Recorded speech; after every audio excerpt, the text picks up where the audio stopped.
Studios. Your hosts for this evening, Shaggy. Who the f*** are you? You nothing. You nothing. You are nothing. And you will never be anything. Never. Colin. Anybody know who you are? You miserable, presumptuous, no talent. You obviously don't have the talent. And Mike, the Ape Man. You are everything that's gone wrong in this world. You are self-consumed, no talent, mediocre piece of shit. PTR Radio.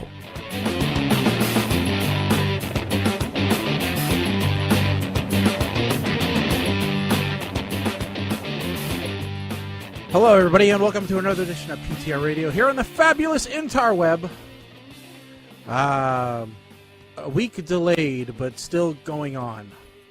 Sorry, but we had important birthday matters to deal with, and anniversary matters to deal with, and states of matter to deal with. I mean, we had a whole debate on whether plasma should be officially recognized as a state of matter or not, much like Pluto. There's some people that don't think that Pluto's a planet, and some people that don't believe that plasma is a state of matter. You know, mostly those flat earthers. So, welcome everybody. If you're not familiar with the show, this is a show with three guys who are all middle-aged, and we talk about whatever comes to our mind, pretty much, you know, whatever we want to talk about. And, you know, we look for you to chime in. You can do that by getting on Twitter, Facebook, Instagram, Twitch. You know, we're on all those mediums, and we're broadcasting live. You can chime in with the show, and you can let us know, you know, what you're thinking, if you agree, if you disagree, if you've got something that you really want us to chime in on, you know, if you think we're stupid. You know, we've been told that before. It wouldn't be a surprise if we were told it again, to tell you, to be completely honest. You know, this is your opportunity. If we like your message, Mike will hit the little power button, and you'll show up for your 5 seconds of fame.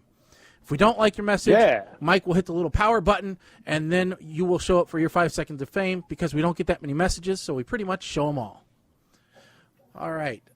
Don't pay attention to the phone number on the screen, because we don't listen to it during the show. You can always call and leave a voicemail, though. So, yes, you can call and text your messages there. Yeah, we don't listen to it during the show, mostly because I don't go to the trouble of fixing the phone. That's not what my roll-eye was about, okay? My roll-eye was because my wife knows we went on air at 7 o'clock-ish. Okay, that's a given. When I say we have a show, we're going on the air at 7 o'clock-ish. Yeah. She decides at this point to go across the street and talk to the neighbor, which means the dogs are going to stand at the front window barking the entire time. You may not be able to hear it on the stream. I hear it in my good ear. Well, you may not be able to hear my dogs barking in the living room, but you probably will. Actually, that goes along with something that we can talk about, Mike. All right, so I won't go through all 25 of these, but so I have a men's group that I meet with monthly. This is not on the white sheet. This wasn't anything, but your comment made me think about this, okay? So we are, by the way, if you notice the graphic, it's got roads going everywhere, detour signs. That's what we do. This is the first tangent of the night, which no one is surprised by on the show or anybody that's listened for any length of time. So I belong to a men's group. We meet once a month, all right, because once a week was way too much, so we decided once a month we could actually do. Now, we had, and we worked through this booklet, and this one's about being a good husband, all right? And there were 25 things you can do to be a better husband, all right? And in our little group, we said, pick 3. Pick 3 things on this list that you think you could either do or that you already do. And then we, like, went around the little circle, and we all picked 3.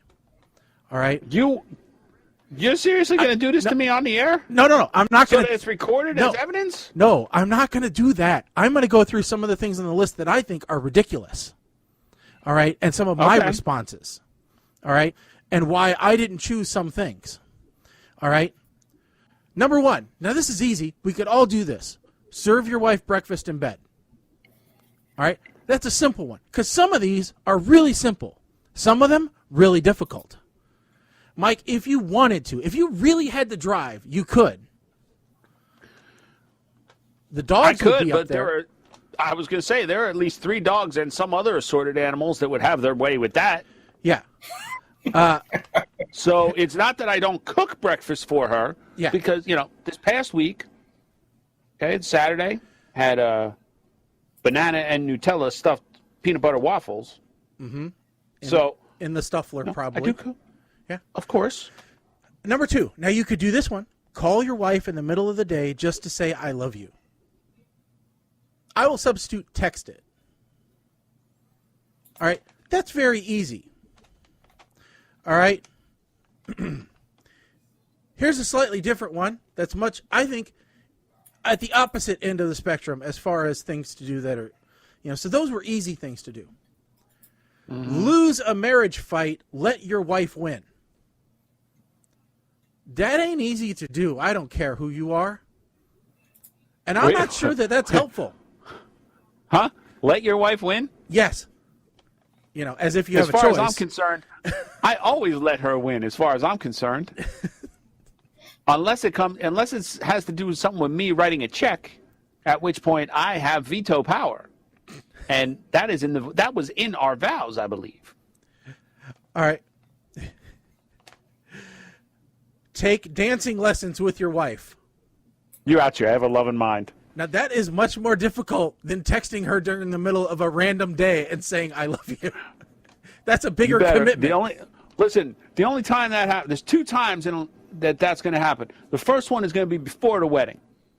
If it's ever going to happen, it's going to happen then because you're going to want to make that first dance spectacular. Yeah. If not, it's going to be on a milestone anniversary when you're renewing of vows because you need to be spectacle.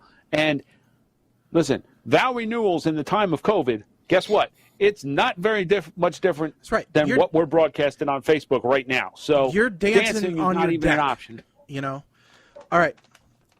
Here's one that should be easy for us. Make your wife laugh. Say and do things that make her laugh. I don't do it intentionally, but it just happens. She laughs at me because I'm stupid. I know it. And because she tells me. She's like, why are you being stupid? Criticize your wife less. Compliment her more. Who in the hell is criticizing her? Period. And getting away with it. Somebody would just... See? Somebody with brain damage because a frying pan done hit them upside the head. That's who's criticizing their wife. In my world. All right, now this one... The only ones criticizing their wife are the ones who are already in the middle of a divorce. Yeah. This one, I said there ain't no damn way. It is physically impossible for me to stop doing this because I cannot always control my eyes. All right? Now, can you guess what this one is? Just by me saying I'm that. sorry. Say that one more time, please. 43 years of life, I can't always keep my eyes looking straight forward. Sometimes they have a mind of their own and do this action just because. Oh, rolling eyes? That's it. Detect the one thing you do that most annoys your wife and stop it. I can't. I can't Breathe. Stop it. I can't stop it. You say Depending something on the stupid, day. I'm going to roll my eyes because I can't tell you that is a dumb thing you just said. Listen, depending on the day or what happened, why is Kim annoyed at you today? I woke up. Apparently. I mean, it happens. Here's one that I was shocked at how many people said, oh yeah, I do this. Shower with your wife. If this was family, that, and I'm like, you joking. If my joking meeting was Family Feud, that'd have been the number one answer on the damn board. And I'm like, look at me. I got to remodel my bathroom first. I ain't got a shower big enough. So listen, I got to ask this question.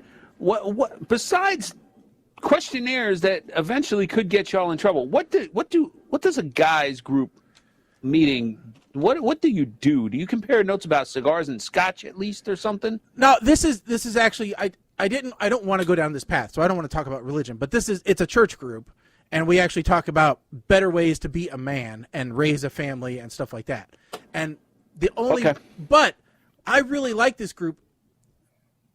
The biblical aspect of it is interesting, all right? But more interesting is just we have a decent group of guys all in different phases of their life. And that's one thing. We started out with like 10 different groups. Ours is the only one still working after 6 years. We are all still meeting every month after 6 years. And it's like ridiculous because we've got people that are just newly married. And I think his wife's pregnant now. But when he first started the group, he was single. We've got guys with kids in their, late single digits, so 8, 9. We've got people. We've got a guy with kids in their teens, early teens. We've got me with young grandkids. We've got an older guy who you would think of as a grandpa, and so you've got all these retirees. So you've got this group of like 12 guys, all in different stages of their life, and so we can kind of give each other advice on how to handle the different situations. And it's weird because it works. It's this little support group of ours that we listen to each other's problems, which is why I won't go into a big amount of detail on anything because it's all done in privacy. It's, and we help each other out. We're just there for each other. It's an interesting support group. So, but no, every once in a while we get on some crazy stuff like this, and it's like, like one of the things we talked about was here. One of these is set a weekly date night, rotate going out and staying in. And we said, that is an absurd thing to do.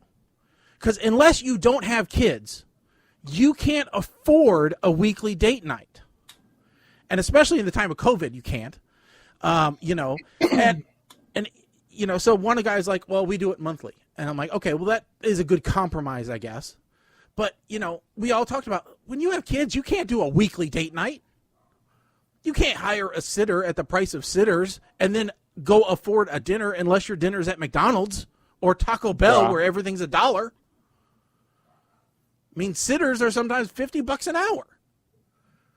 So, but yeah, just like on this show where we rip apart lists, that's what we do in this men's group. Okay, fair enough. So, yeah, it happened to be on my desk. You talked about, Kim and annoying her, and so that kind of bridged the gap in my mind. Now, Mike, you are involved in a major undertaking at your house, so I would imagine that stress is fairly high there. So yeah, so it's kind of funny because we're getting a sidewalk or a walkway in the backyard replaced. Mm-hmm. I started it. Let's see, we've been in the house 13 years. I started a walkway probably 11 years ago, and it was referred to as the boardwalk because it was basically, put down 6x6 weepers and make a wooden walkway. Mm-hmm. And it only got about halfway through the yard because I realized this is a pain in the butt. Mm-hmm. And so we finally got concrete being poured. It was supposed to start last week. Or I'm sorry, the week before. Yeah, last week. Guy calls us up on Sunday night after we move everything, tell us he's not going to be there this week because he forgot that 2 of his guys are on vacation, and so he can't do it. Sunday, so okay, fine. Following Sunday, which was this past week, we're like, well, I guess he's waiting to see if the guys are coming back because he didn't call us to tell us he was coming. 7:30 this morning. How does he forget his guys are on vacation? Well, legano, niligano. You're not sure. So, 7:30, the dogs start barking, and I'm like, who the hell, what? Are the kids back at school or something? What are they barking at? I get out of bed, and I'm in a fog. Kim's getting ready for work. I'm like, I'm going to smack these dogs in the ass as soon as I get out there. I look, they're not on the couch. They're barking at the back. Well, this is weird. I look, there's the concrete guy in my backyard, 7:30 this morning. Didn't know he was coming. I go, boy.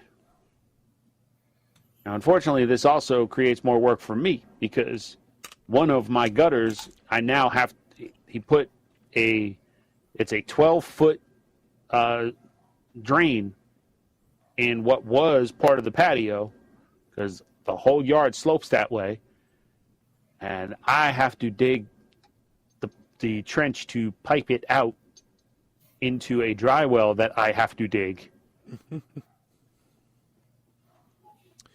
So, yeah. A lot of damn work. But now here's the problem. 3 dogs. Only one of them will pee on a leash. And the concrete work is basically taking away both entrances to the backyard.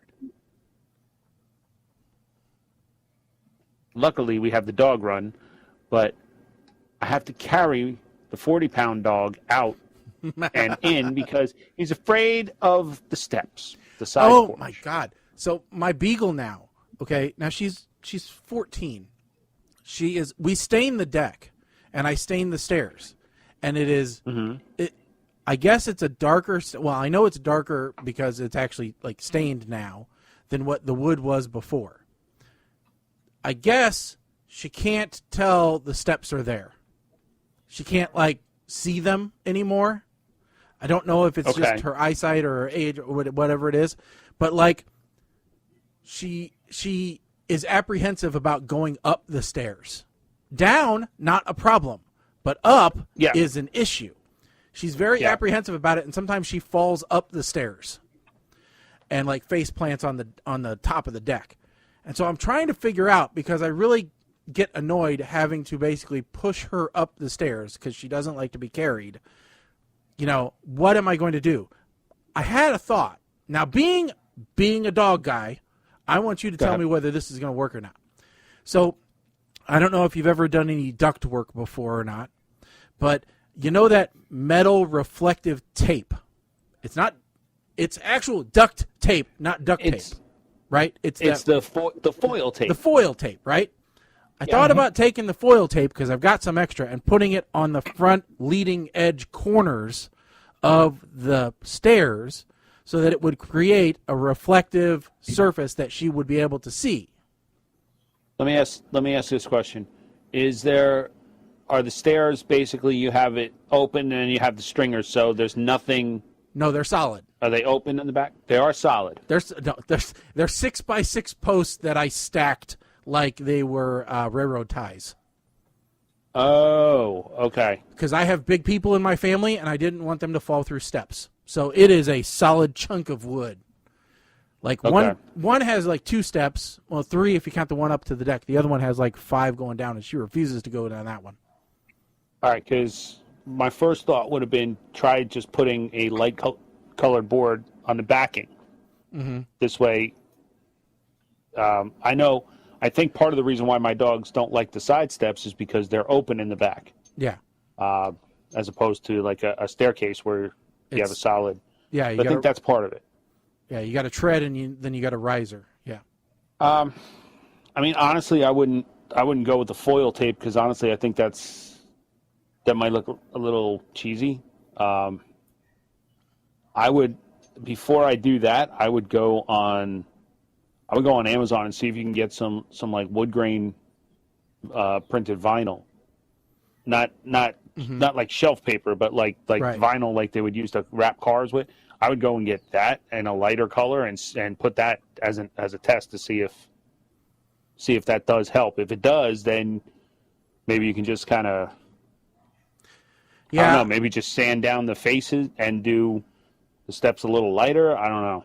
Yeah. Tough call. Yeah, I told my wife, I'm like, am I going to have to get to the point where I build her a ramp and we put like white, fake grass on it? Ramps are always a possibility. Mm-hmm. So. The doggy chute. What are you drinking? That's a little glass. So this was Writer's Tears, Irish whiskey. Okay. So it's gone now. It was 3/4 of the way full though. But this is a proper whiskey glass, man. Okay, that's fair. I was just curious. Yep. Because yours is almost. I noticed it's almost gone. That's why I asked. Yeah. But I got Mountain Dew left as well. I'm not even close to gone. I'm drinking a shot of Crown Royal Apple with the rest was sweet tea vodka. So my my grandson, I'm sleeping tonight. My oldest grandson just turned 21, and he has decided that he's not a big drinker, but he's decided he's going to try several different things to figure out if there is anything that he likes. Okay. He does not like beer, period, which good for him, because that's... Nobody does. Go ahead. Yeah. He bought a bottle of Crown Royal Apple, and he goes, it's okay if you put like this much in a Coke or in something that's already apple flavored. He goes, because then it's flavored okay. Coke. What? Or like apple juice or whatever, or even apple cider beer. Tell him to try it in ginger ale. Okay, I'll tell him ginger ale.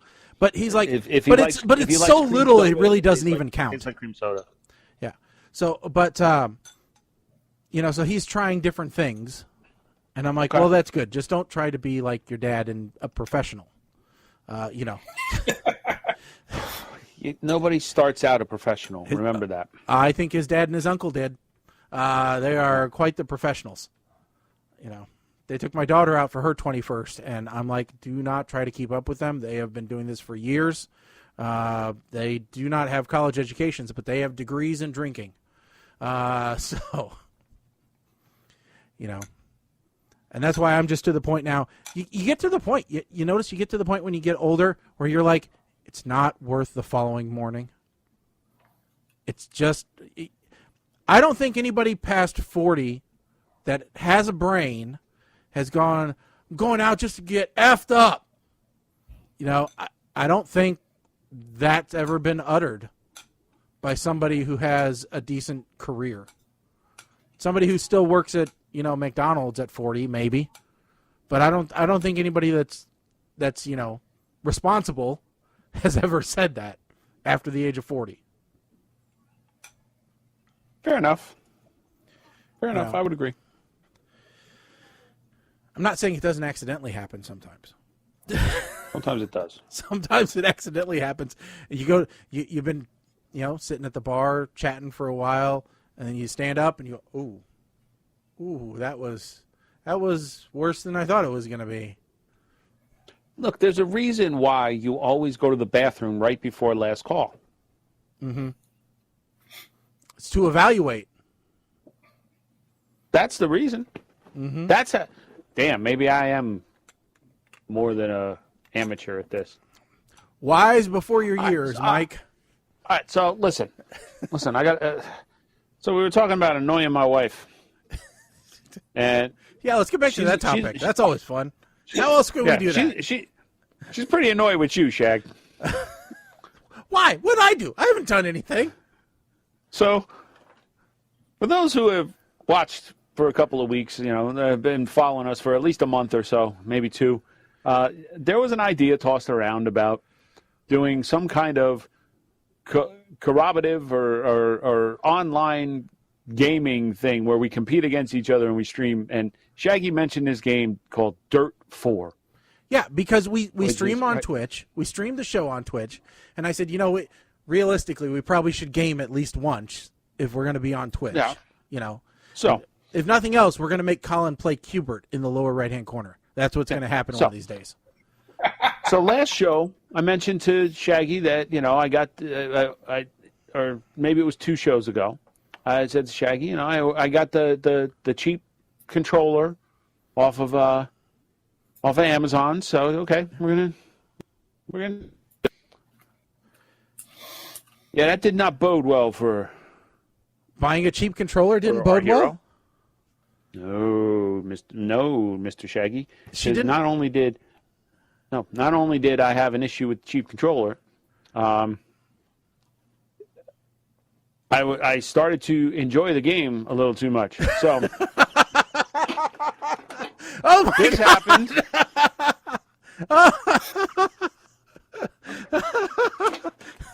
Next, you're going to take the camera out into your main basement, and there's going to be like a full cockpit setup, isn't there?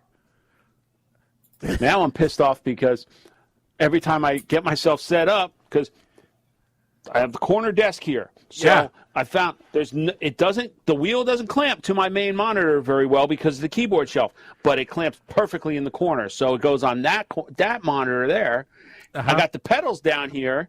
The problem is when I get all set up where I'm nice and good and not rolling, I go to push the pedals and I roll back. So now I'm trying to figure out how to stop my chair from rolling. And this is why she's mad at you. Because this all started from one of your stupid ass ideas, and now I'm obsessing over this. I'm driving these carts. I'm cursing at it. I got up for no damn reason at like 5:30 the one morning. I got up. I said, "Well, I'm going to go downstairs and play my game before work." She goes, "You're freaking kidding me, right?" I said, "No, well, I'm up. I'm not going back to sleep." It's probably about the same look I got because my wife one night, she's like, "Well, what are you doing after work?" I'm like, kind of want to play my game, kind of like a little kid.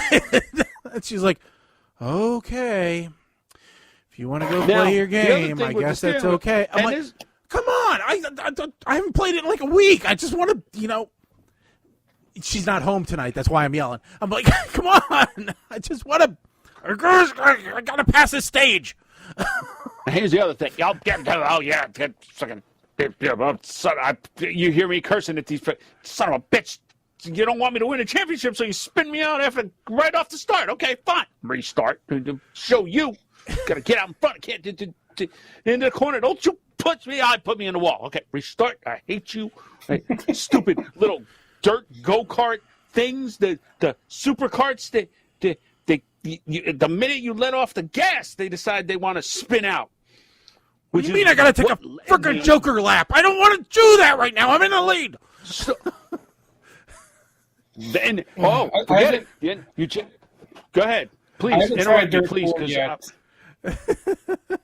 I did try that Dirt Rally 2. And it's supposed to be like it's supposed to be one of the best games ever, by the way. You look on YouTube. Okay. It's like, this is the best Dirt Rally game ever. It beats all the other ones. No. So, Dirt Rally 2.0, apparently, I've read up about this. And yes, I did buy it because it was part of a bundle that I was like, okay, whatever. What else was in that bundle? I don't even remember. I have to go look, but I think there was something about, there was like a Battlestar Galactica. There was like the Star Trek one, right? So I bought that bundle. And anyway, Dirt 2.0, I'm looking up how to tweak this wheel a little bit. And people are talking about Dirt 2, Dirt Rally 2.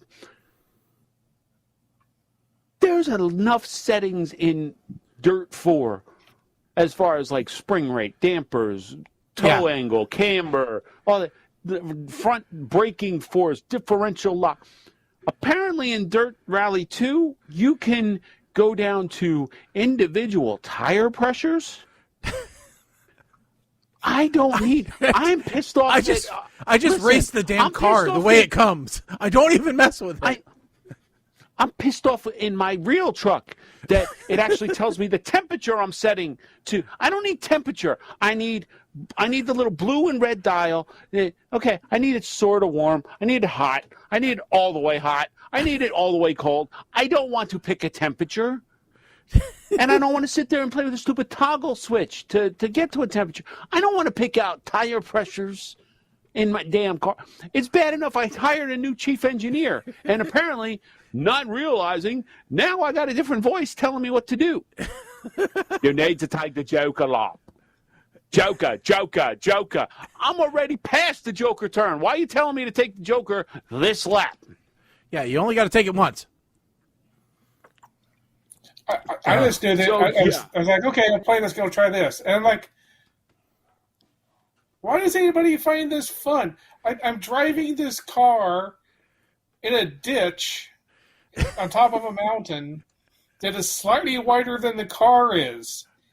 If I push the accelerator, the car blows up. Like, why is anybody playing this? Because it's fun and you don't get lost in a 3D world. All right? If you go the wrong way, they tell you, penalty, you're going the wrong way. And so you can turn around and go the right way. There's no place to go. The ditch is only a one-way ditch. I know. It's the best part. And there's these rocks. They're sticking out of the walls. If the car is not directly down the middle, if I am off by an inch, then the car spins around because it hits a little rock that's sticking out. I'm just like, what is this? Their skill. Okay, but in Dirt 4, you have the Land Rush series, which is like the Baja trucks. Yeah. I haven't played those yet. I haven't tried Dirt 4. I'm sure that's going to be a lot more fun. I'm just saying Dirt Rally 2 is like... Oh no. If it even had like a single tutorial level of telling you what the heck you're doing, I would have been happier. Oh no! Everything I read said. Welcome to the game. You're on top of a mountain. Race. Everything I've read said Dirt Rally 2 is for experts only. Don't even bother. Yeah. Just start with Dirt 4. Dirt 4 is like beginner. Okay. So, yeah, no, and I don't get Dirt 5. Dirt 5 I haven't even played yet, but I watched some videos and it's like this is closer to Dirt Rally 2 than it is to Dirt 4, and I really like Dirt 4. But yeah, no, I've added a wheel and a set of pedals to my Amazon wish list for my birthday, but I'm still playing with the controller. I got the cheapest wheel I could, and I'm going to tell you, I got it at Best Buy only because I had rewards bucks. So I wound up paying like $35 for this wheel and pedals. Yeah. I'm not going to pay more for this Flight of Fancy. I'm not going to pay more than $100 for a wheel, and I prefer just to get it given to me. If you go to fanatec.com. Yep. Okay. They make the wheels. Oh yeah. And the pedals and all that stuff that the NASCAR guys use in their simulators. So I went out and priced a beginner level with them just to see. And it came out at $2,300 for just the wheel, shifter, pedals, and e-brake. Oh, yeah. Not even anything to mount them to, not even a seat. This is all just controller. Yeah, because that's like the direct drive where you can get like 7 G's worth of feedback. Yeah, I've watched things with them, so yeah. But no, I was looking at which ones was I looking at? I was looking at I think it was a G-Force one, but I was comparing a bunch of them, and it's like, okay, if you're just a beginner, then here's what you should have. And I'm like, okay, well I want the beginner ones because I like beginner stuff that isn't the Logitech G29 is what I was looking at. So it's $236. So it's a bit more than what I wanted to pay, really. But it's supposed to be like one of the best entry levels. And technically it is an entry level. But it's got your feedback, it's got, everything that you need. And it's supposedly got the only downside is the pedals, I guess, aren't the best in the world, but there's a couple of hacks for them that make them better. But yep, the G29. So yeah, so the one, yeah, see, they don't even, oh no, they still have it. So the one that I got from Best Buy, and I saw cheaper ones on Amazon. Oh, yeah. Right? Makes me wish I still had the one from my ColecoVision, So listen, we know how that went, all right? Because I got rid of my wheel and I probably would have liked that wheel a lot better. The nice thing about this one that I got, okay, it's only $70 from Best Buy. Oh yeah, which is not terrible, right? It's basic, it does the job. But the thing I liked about it was it has like a bungee cord system so that when you let go, it returns to center. To center, yeah. That is which that is my very old important. one did not do. Yeah, it is very important. Like the G29 does return to center as well. And the G29's got the clutch pedal, which is nice. I can care less about a clutch. Yeah, I don't care about the clutch. It's not terribly important, but some people say that they map the clutch pedal to the handbrake. And it takes a little bit of getting used to, but it does help you. See, I would. Yeah, I guess if you're driving, if you're driving manual, you could. Most of them you can do clutchless. Because most wheels are like that. I guess. Yeah, I could see where that would be cool, but I haven't used my handbrake. I don't use my handbrake when I drive. Yeah. The hell with that. But yeah.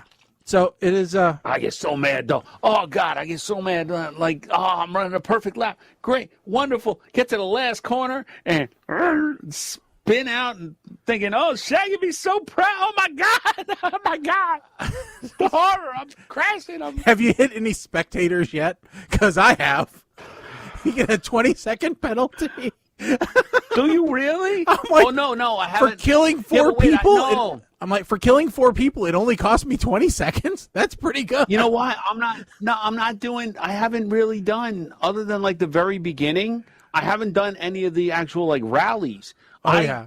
I did the first rally course, and I didn't hit any spectators.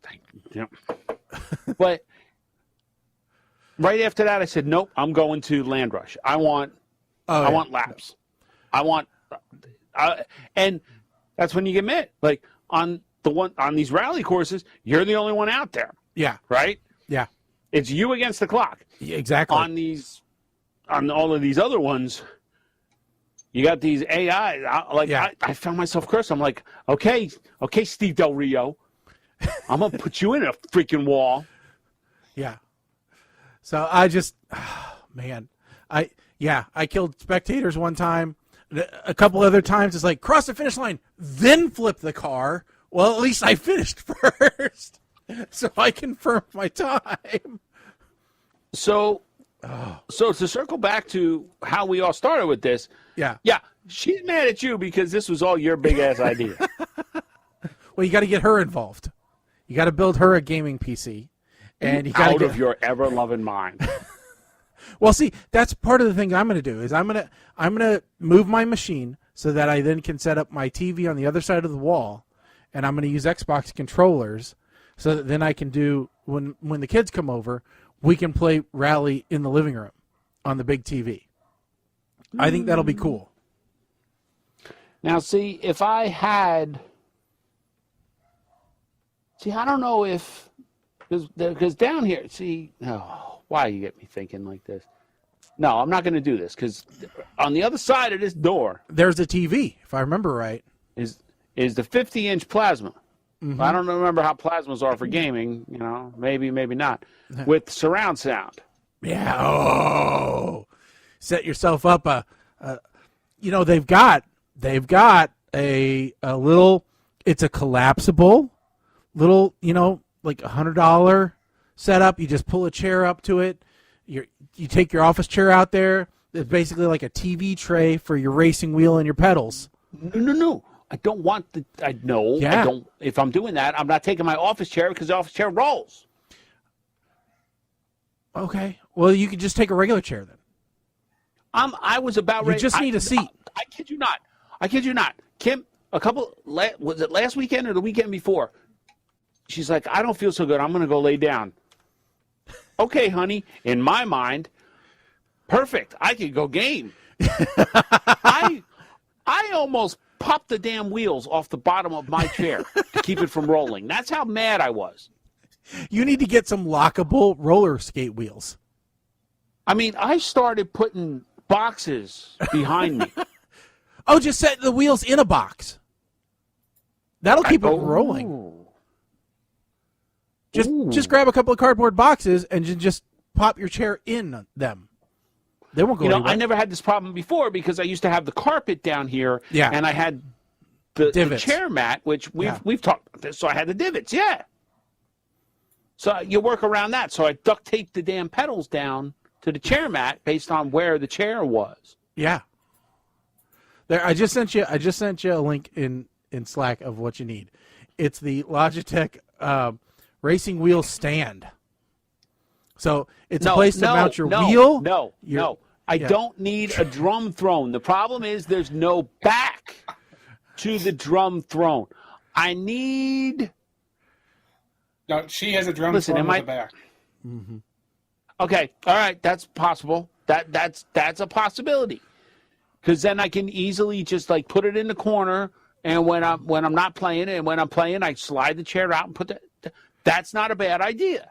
Yep. My wife would say a folding chair that we have in the garage would accomplish the same. With a decent padding, though, I would recommend a good pad. Some kind of padding. I agree. Colin and I used to sit in folding chairs during the radio show, and they all needed padding. So we remember those days. Side note, but semi-related. Something popped up in my Instagram feed as an ad, and it was a work from home desk, right? So but everything was mounted, and you push a button, and everything moves. So like you go completely flat out, and the monitor pivots up, and the keyboard comes up like this. So you're laying back while it's and everything. I said to Kim, I said, we move, I need that. I gotta have that. Razer made it, I think. I think Razer made it. I need that. And then I looked it up. $14,000. I don't need that. I will take that money and build a kick-ass racing sim at this point. At which point she said, fuck you, Shaggy. I hate Shaggy. I'm going to kick his ass. So I deflected. You see what happened there, right? Yes. I thought Razer my cousin's telling me I look like I have a mohawk. Yeah, well, I didn't do anything with my hair and the lighting and all. Yeah, I don't have a mohawk, trust me. And he pities the fool who says he has a mohawk. Well, he bald, so whatever, you know. Oh, I'm gonna grow it out eventually again, and in the winter I'm gonna grow all this out again. Don't tell my wife, but yeah, I'm gonna grow it out. We need to move on. We got something else. What can we talk about here? I was trying to find the desk because I know Razer made a desk at one point. Hell, they make everything else. They made masks. Listen, Razer could put their name on a turd and charge $100, and gamers are still going to buy it. I don't get it. But I don't find it. It's crazy. All right, but let's get to something on our list. Maybe. Okay, fine. We can get to something without. So, I sent an article. It's 5 games that are perfect for beginners. 5 racing games. 5 racing games. Yep. So, and this kind of goes towards what we were talking how about. this is going to go. Yeah. Yeah.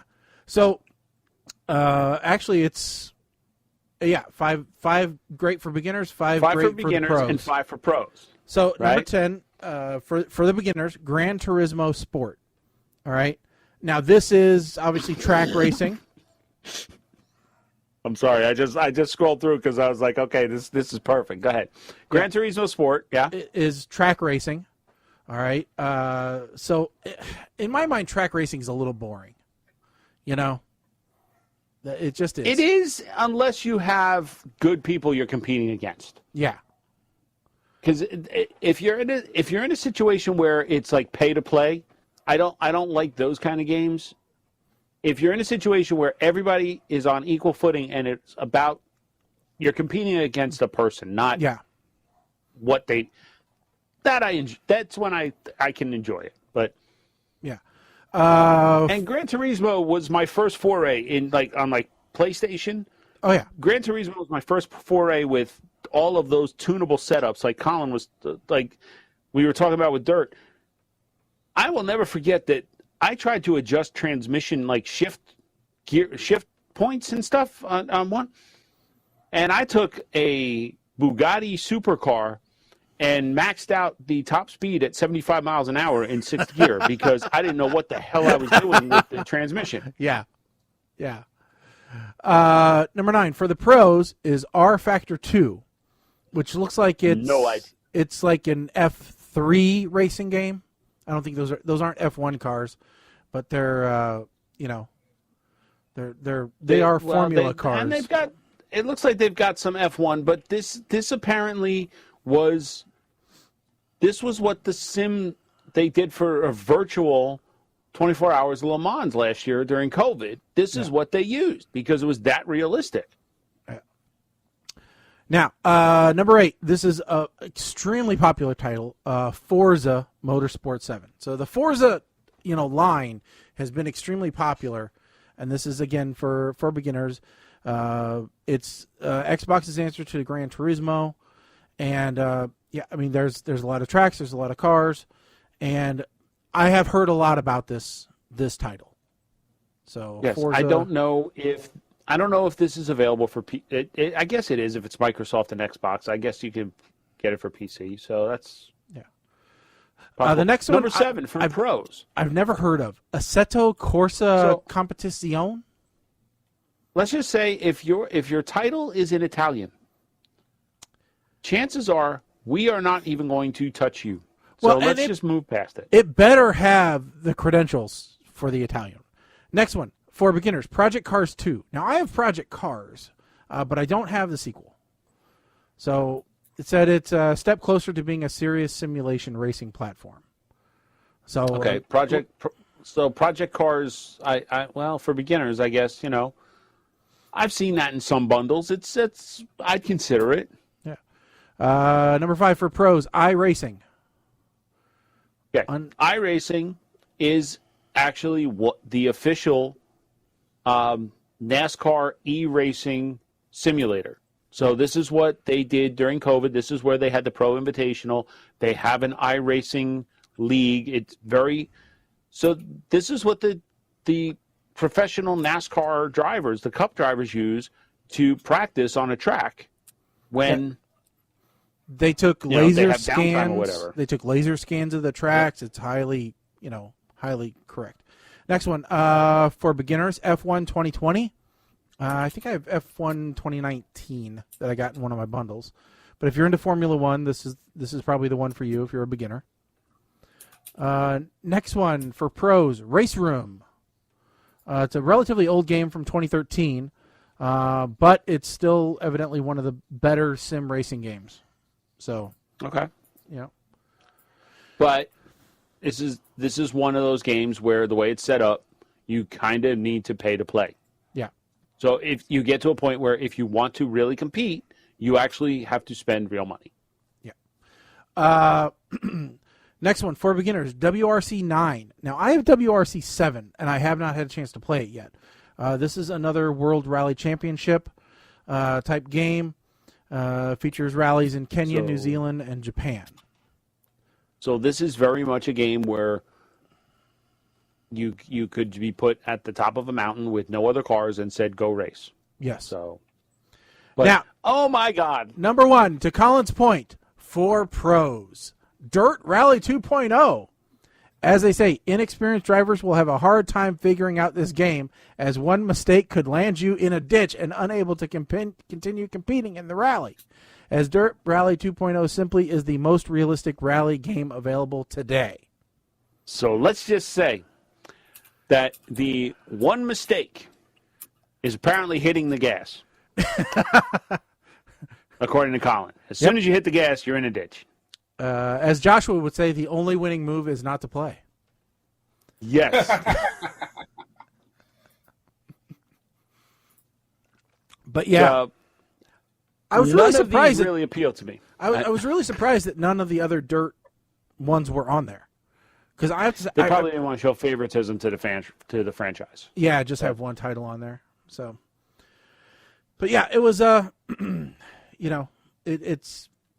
it's really fun to play those. I really like it.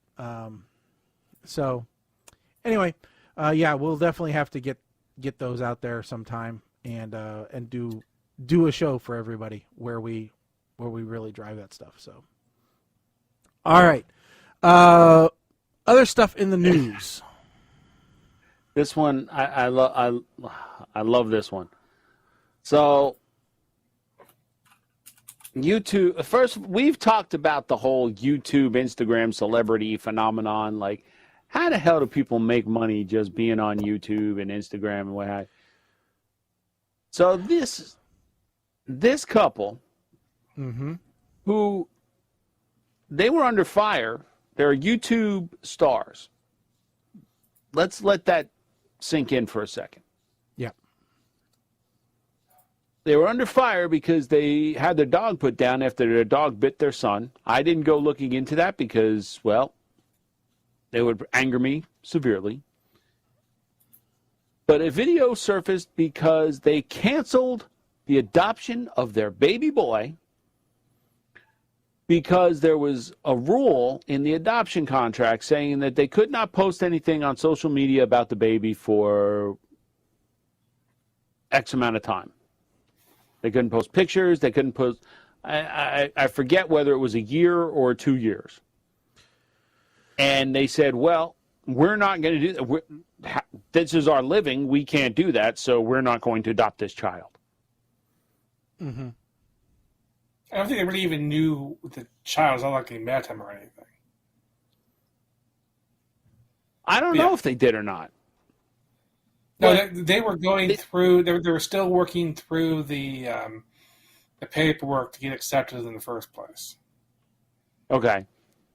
So they canceled before. Okay, so they hadn't even gotten to the point where they actually met the actual child that they were going to adopt. They were in. That was my understanding. Okay, so that which I kind of that makes it a little better, but the sentiment there. How do we even know that they may not have even gone through all of that? This could have all been a publicity thing at this point. That's. And then I think another year or two later, then they actually, I think they ended up actually having a child naturally, if I remember correctly, reading the article. That just tells me that karma does not exist, because these people, if karma existed, her vagina would have caught fire. Now, what's interesting is, so this wasn't a U.S. adoption. This was an adoption, an overseas adoption. Yes. And that doesn't surprise me, because I have only known a few couples, like personally, that have adopted. And why? Is that because we're so overseas. Why is that? Is that because we're so darn good at placing children with families that we just don't have any? I mean, are all the orphanages just empty? I mean, is America just the best at this? Can we just finally declare winning on this one thing? I mean, you want the truth? It's because it's cheaper. No, that can't be it, Mike. We have to be the best. We're the biggest. We're the best. We've solved this problem, evidently. It can't be that reason, Mike. We are the absolute best. The best at adoption. Amazing. We have the greatest adoption agents. They're huge. They're wonderful. And we have solved. I know more about this than the generals, and it's true. So because this is what babies. This is what gets me, and I'm saying this from a point of my aunt adopted her son from India, so I'm getting this from a little bit of a point of kind of close to home, right? So why is it so damn hard, and why is it so damn expensive to adopt a child here in the U.S.? We have plenty of them. I agree. All right. If you're willing to give somebody a home, and take on the responsibility, why the hell aren't we putting kids in there? If they're going to be YouTube sensations, I don't care. That's one less that, the adoption service has to deal with and that the government has to subsidize. It's fair. So I guess that's my perspective on this is why. I know it's cheaper in other countries, but I'll tell you what, the other countries don't always treat Americans so well in the adoption process. I will tell you that my aunt spent thousands upon thousands of dollars to adopt her son.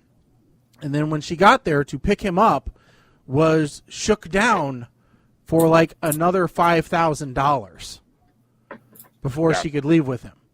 So now, it may seem cheaper, but it's not easier. The one couple I know, they adopted from Russia, and this was back in the early 90s. So things were quite different, and I remember him telling me, you go to the orphanage, and like they send you a videotape, a VCR videotape, VHS tape of the children. Like you saw, it was almost like an old school dating service where you saw the kids on VHS, and then when you go there, it's just cribs upon cribs. It looks like an army barracks, but it's just cribs, right? He said it's ridiculous. But their adoption process that way was so much smoother than trying to adopt in the U.S., which is stupid. Yeah, it's absolutely stupid. I've worked with people who have done the same thing. I worked with a couple who ended up going to China to adopt 2 boys because they couldn't have kids of their own and they wanted a family. And so, and I just don't get it. I don't get it. Why can't this should be the simplest thing in the world? Have child, have parents who want child but can't have their own. Give child to parents. So make make sure not axe murderers or child molesters first. All right. So I do kind of have a theory. And I think, give child to parents. So, all right. So my cousin's saying here, people want babies close to newborn. Yeah. So we got plenty of them. It's kind of like puppies, right? Like puppies and kittens. People always want the puppies and kittens, not the older dogs. Right, but we're not adopting out of. It's the same thing with the baby. We're not adopting out of senior citizen homes, though. I mean, no, I agree. It would be great if we could, though. Hey, Gramps is a bit senile. Let's give him to a new couple. But like I kind of get it that, the longer a child is in the system, the harder it is to find them a home. 100%. If you want to be a parent, you want to be part of those formative years. So I get that. I do. But that being said, I do think that there's a big issue here as far as like the insurance companies. And maybe I'm getting a little too conspiracy theory here, but they want you to like jump through hoops before you get approved. It's kind of the same thinking. Like you have to do test A, B, and C before you can do test D, which is going to provide the result, which in the end would have been cheaper if you just jumped right to D. Well, right? I mean, and here's the thing. If people want young kids, if the people want babies, make it easier to adopt, because making it harder to adopt from the U.S. does not make the kids any younger when they finally get adopted, right? Right. If it's difficult to adopt, it's only going to make the kids older when they finally get adopted. Maybe they wouldn't be 10 and 12 years old if we made it a little bit easier to adopt them when they were younger, and we wouldn't have this surplus created. Fair enough. And and we're not even going to get into the sex education component of this. Maybe don't have the babies in the first damn place. Dude, New Jersey, they just decided that part of the kindergarten or first grade curriculum, they're going to teach the kids sex ed and teach them about masturbation and anal sex in kindergarten. It's part of like the grade school. I was like, what? You barely show them the doll and say where not to touch at that age. I said, are you kidding me? I got a grandson. He's going to preschool. I can barely keep him from touching his own wiener. All right? What? I mean, the kid's infatuated with it already. We don't need to teach him how to do anything else. But what? How are you going to teach him about masturbation? I surely hope it isn't show and tell. Is it hands-on? Yeah, is it hands-on class? No. Don't demonstrate. No. Hell, we didn't get that till 5th grade. Kids today got everything. Yeah, apparently. Girls got boobies in middle school. The state went and put that into the curriculum, and like parents, it's up to the districts whether to adopt that part of the curriculum or not. So it's optional, and the parents are going ballistic, man. It's one of the few reasons I'm glad I'm still part of these town groups, because I am absolutely. Oh man. Okay, so listen. Yes, in New Jersey, yes, there are transsexuals that are giving classes, that are teaching. I don't care about that. They're not giving truly classes on how not. to be transsexual, I don't think. No, I truly do not care if you are transsexual. I'll be the first to admit. Listen, this whole Elliot Page thing, I'm going to be the first to admit it. I don't get it. I'm not sure how to act. Like, if I met Elliot Page now, I would not know how to react to him, knowing that I had a crush on him when he was a she, way back in the day. Well,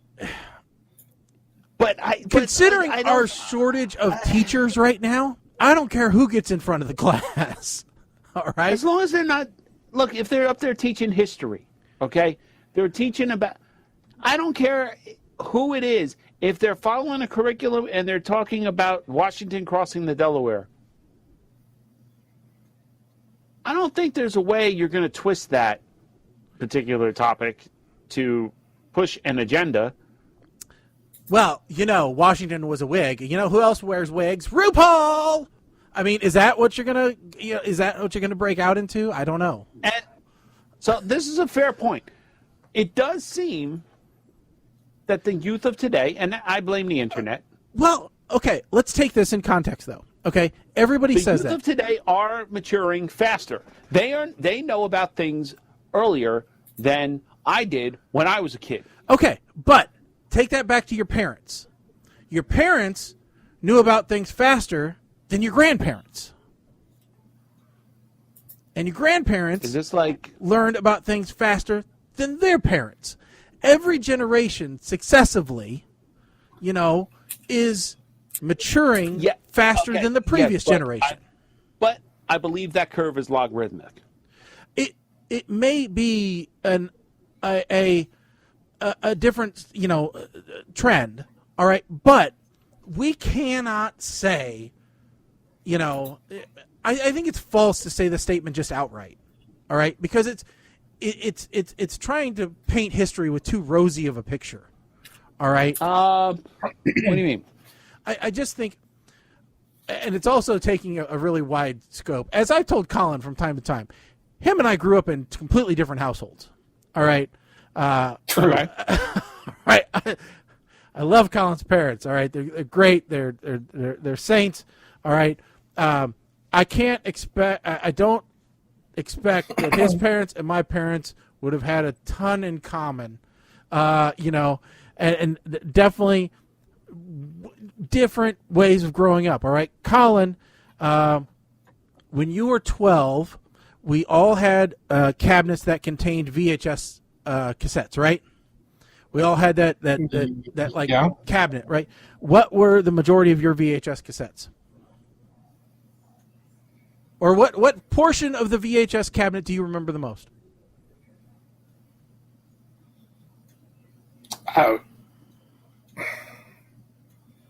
12. I think I know where you're going with this. Okay. Let me ask you.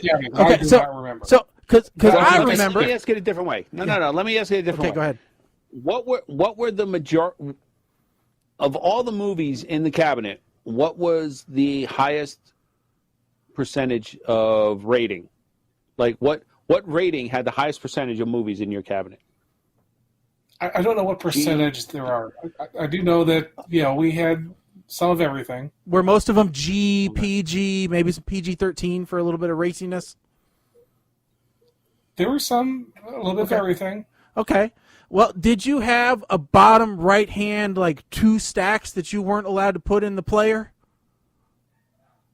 on the door? Okay, because I did. No. Let's put it this way. I wasn't allowed to put them in the player when my parents were home, all right, because they had titles like Deep Throat and,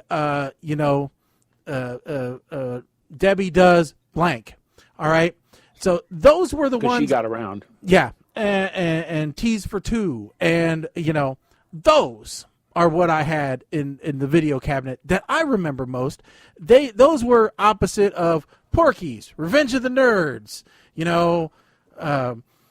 Silver Streak, all the other ones which were like NC-17 or R for nudity and comedy. I mean, we talked about it before. Boob comedies were huge at my house, right? So those were those were ours. Plus, and we've got a text that said didn't even have a VHS when he was a kid. Well, we had two because we needed to, steal tapes, so we would rent them and then duplicate them. So that was part of my growing up as well. Seriously doubt that was part of the Blair household. So,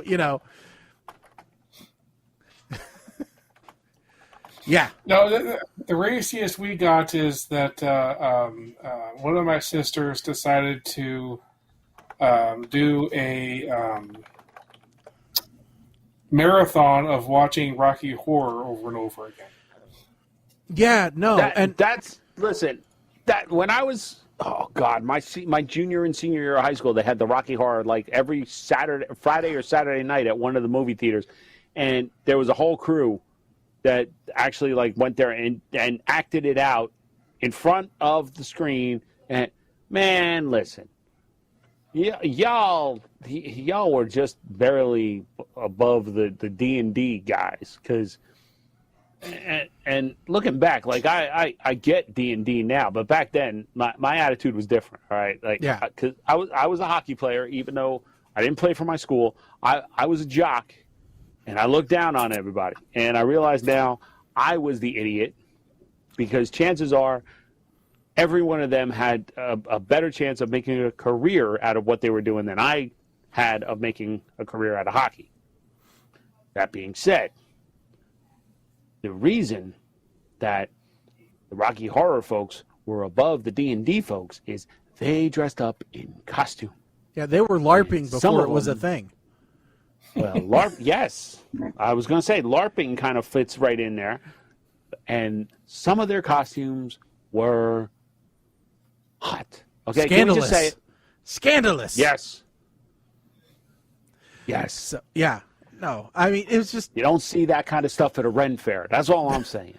Well, sometimes you see it pouring out of the top at a Ren Fair, but, well, that's only because that corset is... My daughter is trying to get her boyfriend to go to a Ren Fair. And I said, well, just explain to him that there's beer wenches at the Ren Fair and what they look like. So I said, tell him he could dress up as Doctor Who or one of the characters from Star Trek. I'm like, there's always one of them. Do you want a fez? I got a fez you can borrow if you want to be that doctor. So. There's a website that'll sell you Sherlock, Sherlock's wool jacket. So, all right. So yeah, let's see here. What else do we got? Well, okay. I'm trying to think of what we want to go to here. Because I really don't want. So let's talk about, since we haven't talked movies, let's talk about this deal, because I'm curious about what your thoughts on this one are. The Amazon one. The Amazon one. Yeah. So Amazon, I had to look it up to see what exactly was included with that. But Amazon is buying MGM Studios for almost $8.5 billion, just shy of $8.5 billion. Mm-hmm. A lot of money. And the first thought that I had. Yeah, no. Well, the first thought that I had was, well, damn, does that still include the casino in Vegas? Because an Amazon casino might be a cool destination, but no, it does not. So, yeah. Amazon Casino, they're selling a prime rib down there for a prime rib dinner for $9.99. Well, guess what? We've got it for $9.49. Okay. Everything in Vegas just got cheaper if Amazon owns a casino. And shipped in 2 days. Didn't work out that way. Yeah. Unfortunately, it didn't work out quite that way. So, but they did get things like Rocky, Silence of the Lambs, Thelma and Louise, as the back catalog stuff, as well as modern properties. Now, one of the things that I found interesting was, and this is only because I kind of follow this franchise, is MGM also owns the rights to the Stargate franchise. And there's been rumors for almost 2 years now that there was going to be a new Stargate series. and that was from the creator and producer of Stargate. He said that he was actually working and was collaborating with MGM on a new tale, a continuation, not a reboot, not a flashback, but a continuation of the Stargate saga. And he said at first it was put on hold because of COVID, and then it was put on hold because of the pending sale, because who wants to invest money on something if you're going to get bought out, right? Fair point.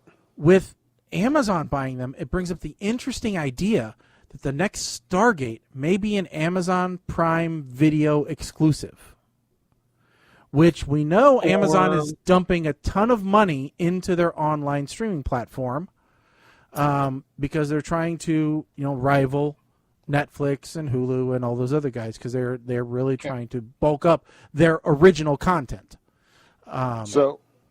And part of that, could also be what's that? Sorry, Mike, go ahead. I said it could also be IMDb. Could be. So, part of that was what I tied in, that one of the shows that if they're trying to cut Hulu off at the knees, they could take The Handmaid's Tale, which is won awards, what is it, Emmys?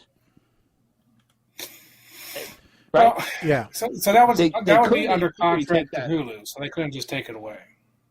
Yeah, but we don't know for how long. So it could be once it reaches the end of that contract. Like, let's say it's contracted for another season. The end of that season. Yeah. Usually they have, when you're talking a series like that, the original network has right of first refusal. First right of refusal? Yeah. Okay. Also remember, it's very common for studios to make shows that are actually broadcast on other networks. So Universal makes shows on CBS and Fox, and Disney makes almost all the shows on Fox, and etc. Yeah, I mean, we saw Last Man Standing was made by Fox, was on ABC, and when it got canceled, they brought it back to Fox. So it's possible. I mean, could they sandbag for a season so that viewership goes down and they decide, oh, well, Hulu doesn't want it anymore? I mean, there's a lot of games that could be played here. But it does kind of shape, because I have to be very careful about this topic. Yeah. Just saying it. I don't want to talk about the whole Warner Media Discovery merger because I work for AT&T, so that I don't want to say anything that could be misconstrued as inside information or any of that stuff.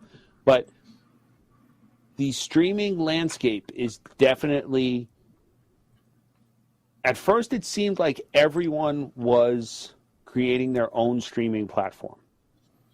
But now it seems we're coming back to a point where for a while you only had the big three networks on broadcast TV. And then on like cable, you had a handful of networks. So everybody had their own streaming. Now it seems like they're all starting to consolidate again. I mean, what was old is new again, right? Yeah, even you look at the phone company, all right? You had the Bell system and you had AT&T for long distance. Broke it up. And guess what? Everybody started merging again. So, I don't know, man. We're at a point where I don't see them merging again. I mean, I think right now you have ABC, CBS, and NBC have all broken off into their own new streaming platforms. Well, I agree with that, but I think the problem is the market was kind of flooded, or the landscape was flooded. You had way too many choices, and we joked about this a couple of weeks ago when we talked about everybody was complaining. Oh, yeah, I only want to pay for the channels that I watch, and I don't want to pay for everything else. Well, guess what? Now you can, because you have to subscribe to all the individual streaming services, but that bill is costing you as much as it did when you had basic cable and got all of them together. Mm-hmm. So at some point, you know, the landscape has got to change, because there's not a single service. Like, people are not going to subscribe to every single channel for one show. And I think that's where these mergers and what have you. Amazon buying MGM is not really a merger. That's buying content, because MGM really didn't have their own streaming. So this is equivalent of like Comcast buying Universal, right? Yeah. And I guess you could say it was the equivalent of AT&T buying Warner Media originally, because you had the provider buying content to build up their library. Yeah, so that's that's the part that isn't really making much sense, and I think we're just going to have to bypass that, because you do have we had Comcast buying Universal originally to make sure they had content. So now you have AT&T who bought content getting rid of it. And so you look at it going, okay, I'm not exactly sure what's going on there, and we're not going to get into that. I think the question is coming up, Mike, of how much longer are the over-the-top TV services going to last? You know, things like YouTube TV, that's what I use, and some of those other ones. It's like, as more of those, why do I continue to pay for YouTube TV? Why don't I just have Peacock, Paramount, Hulu, Disney Plus? So you're kind of right, because YouTube TV does not have a huge exclusive library, correct? They have no library. YouTube TV is just TV. Okay, so I guess I'm thinking back to like YouTube Red, where they Cobra Kai was originally one of their original. So that's gone. YouTube Premium. That's just YouTube with no ads now. Okay, so all right. I agree with that point. That maybe the way we call it is over the top is probably the best way to put it. I was going to call them a consolidator. Like, they take everybody else's programming and just kind of bundle it for you. They call it OTT over the top. Yeah. Okay, I agree. If you get rid of that traditional TV and everything is coming through the streaming services, then you no longer have the, you're now paying as much as you used to for TV if you pay for all the services, but now it's all on demand with no ads. True. Okay, Discovery Plus versus standard Discovery is not even close anymore. There's so much stuff that shows up in Discovery Plus before it ever shows up on the live network. But that also depends on your target audience. Like, me personally, I don't give a rat's ass what Chip and Joanna are doing this week in the house in Podunk, Texas. So I don't care what she cooked for dinner. I don't care anything about Chip and Joanna. So that's not a big selling point for me. How are you going to keep up on the latest trends in shiplap, though? It's simple. Chip, listen, you want to do a drinking game? Go ahead, put Chip and Joanna any one of their channels on. And every time they mention shiplap, do a shot. You won't last 3 episodes. Might as well watch Cake Boss and do the same thing with fondant. Okay. Oh. Okay. Go ahead, wrap up, and then I want to talk about a TV that I want to buy. Okay. Well, no. So go ahead. I just want to say, if you look at what Disney did, Disney has Disney Plus, which is all their family content, and they have Hulu, which is all of their PG-13 and above content. Okay? And so, and they have Media ESPN Plus without also, you, right? What's wrong with that? ESPN Plus. Yeah, They have ESPN ESPN Plus Yeah, there's also, three yeah. things. So you look at what's going to happen now. Just me saying it without you saying it, Mike, because I have no inside knowledge. But so Discovery is going to be combined in with Warner Media, which includes HBO Max. So what does that mean? So maybe they do the same thing. So Discovery Plus grows to be all of their PG and below content, and a lot of that children's stuff gets transferred from HBO Max over to Discovery Plus. HBO Max picks up everything that's PG-13 and above, and now you're seeing, this. You're stratifying based off of this is only for the adults and this is for the family. And I can say, Disney's model is not it's actually pretty ideal, because even their pricing structure, if it's not unreasonable compared, if you get the one service, like I only have Disney Plus right now because I also have DirecTV still. But for me to get the full bundle would not have been a huge leap in cost. So if you bundle them together at a discount, it's reasonable. But I like the way that they break it out. Like you said, I guess you could say by rating, by age bracket, by demographic, however. But it's an ideal structure, and I'll leave it at that. Mm-hmm. Okay, so with all that wonderful content, you need somewhere to show it. All right, you're not gonna show it on your 12-inch black and white TV. All right, that's just not going to happen. They still make that? TCL came out with a new television that I think one of us should buy. All right, because I'm sure we have a blank wall somewhere that just aches to be filled. All right, now I don't know what the mounting system is for this TV. I can't imagine what the Visa mount would be for this. But TCL came out with an 85-inch Class 4 Series 4K UHD HDR Smart Roku TV. That's 85 inches of television. Okay. For $1,600. $1,600. Or a full featured with Dolby Vision and VRR. What's VRR? Virtual reality ready? Probably. Okay, for $3,000. So $1,600 for an 85-inch TV.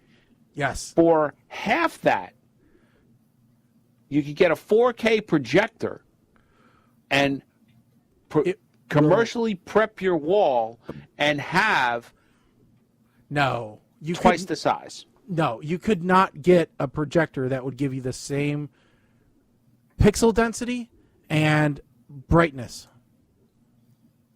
for that price. Okay. Not for $1,600. No, but you know what? For half that, I could get close enough and still have $800 that I wouldn't care. No, you couldn't. You could not match the because blacks. I could buy enough booze to make me see the blacks better. $1,600. Just think about it. 5 years ago, okay, 5 years ago, that part, yeah, okay. A 42-inch would have cost you this much.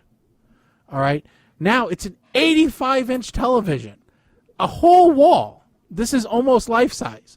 For those people who like sports, I'm not one. This is almost life size. This is like being on the sidelines if you're watching a football game. Okay? And this is 4K. UHD, HDR. It doesn't get better than this. You just need a high quality signal going into it to make sure you get the most out of it. So, I wonder how Dirt 4 would look on this.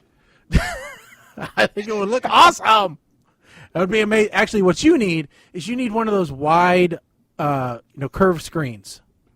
Well, here's the problem. Yeah, that's why I have my computer here. That's why I look at it over here. So here's the problem: getting a video card to drive to support that kind of resolution, you can't. Well, it's just 4K. Okay, well, The video listen, card's going to cost the you twice as much as the TV right now. The $1,400 you can't buy it. save on the full featured, yeah, forget it. You're meeting some dude. You're meeting Shecky behind the Best Buy. Like, hey man, you want a GT 600 right now? I got one for you. Look it up. Okay. There are people buying computers from iBuyPower and CyberPower, those other places, just for the video card. The video, because the computers themselves, they don't care about them. The computer comes in, they open it up, they pull the video card, throw out the computer. Chuck the rest of the computer. Yeah. I want the lowest spec computer with the highest spec video card. What? I'll take an I want an i3 with a 3080 Ti, please. I was looking to possibly, again, thanks, Shaggy. I was looking to upgrade my 1050 Ti, and I was like, oh, hell no. I know. I was so happy I ended up getting a 1070 Ti like 2 years ago. Like, I'm thinking, gasp, I may have to go Radeon. Oh, my God. Radion's expensive, too. I hate to break it to you. Well, yeah, but at least you can find them. Yeah. But I told my wife, I'm like, hey, can we buy a new TV? She's like, I don't know why. I'm like, because they got an 85-inch for $1,600. So we have a 50-inch in our living room, and it's starting to get the bars, right? So, oh, yeah. Talk to Kim. Granted, this thing, well, listen, I already have, because this thing is on from, I'm going to say, at least 14 hours a day straight. All right, this is basically like, it's as bad as a demo at Best Buy, for God's sakes. Because we put it on in the morning, and we leave it on for the dogs all day.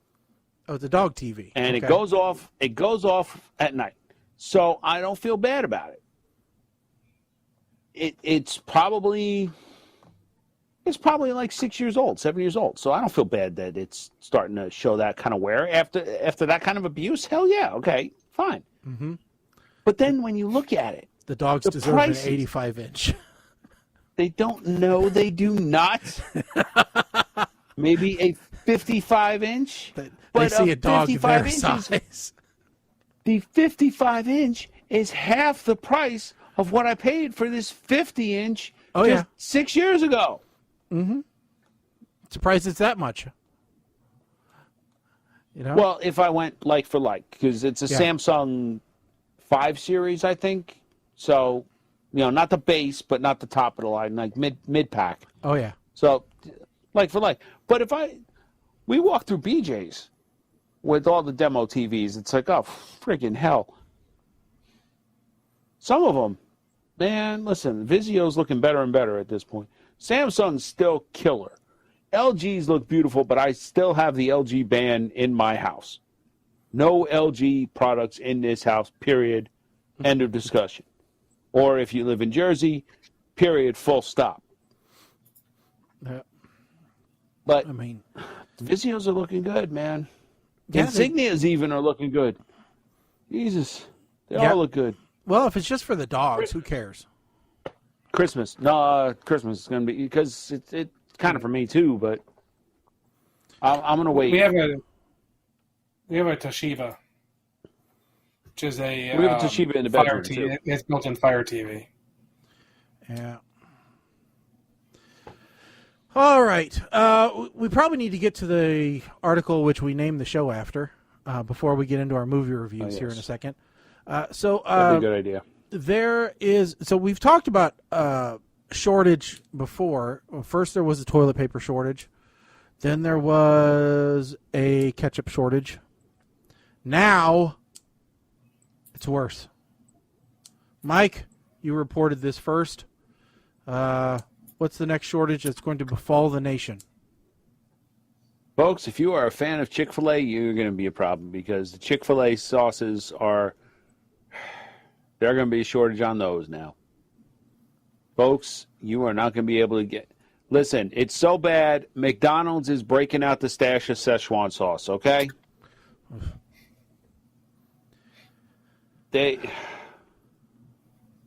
Chick-fil-A sauce, which... I